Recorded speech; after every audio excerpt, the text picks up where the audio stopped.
Once again, Denton answers this question, saying that Eskom had been underspending on capital expenditure to maintain its generating equipment since 1999 to 2000.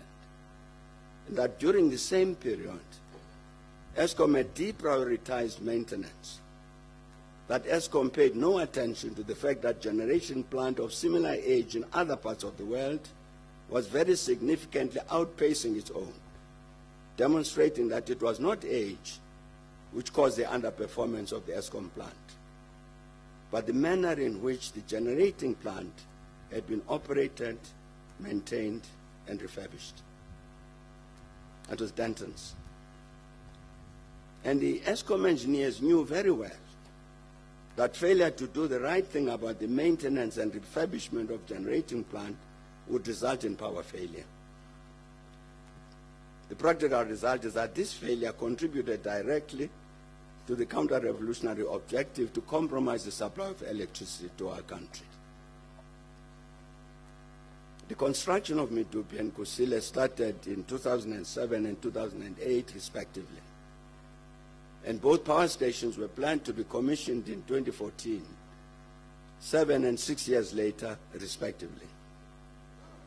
Contrary to this, 2 years ago, only 2 years ago, Eskom expected that Medupi and Kusile would only be fully commissioned in 2023 and 2026 instead of 2014.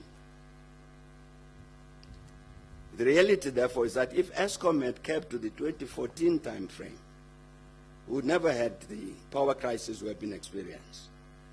The question is, what accounts for the inordinate delay in commissioning the new power stations? And this is the last example I will cite about the practical instances which have contributed to our energy crisis. One of the first major contracts awarded by Eskom for the building of Medupi and Kusile was to the French multinational Alstom to supply the control and instrumentation C&I system, which is regarded as the brain of any power station. By December 2012, Alstom's C&I system, control and instrumentation system, had already failed the factory acceptance tests on the boiler protection system 3 times, a system that was critical to the commencement of the commission then of the first Unit 6 of Medupi. This led to further delays because the boiler protection system had to undergo substantial redesign. To cut this story short, in 2015, Eskom announced that it had terminated Alstom's C&I contract for Kusile. It said the reason for that termination was that Alstom's power plant control system had not met the specified technical requirements, and in addition, would not meet the availability requirements prescribed during testing and installation.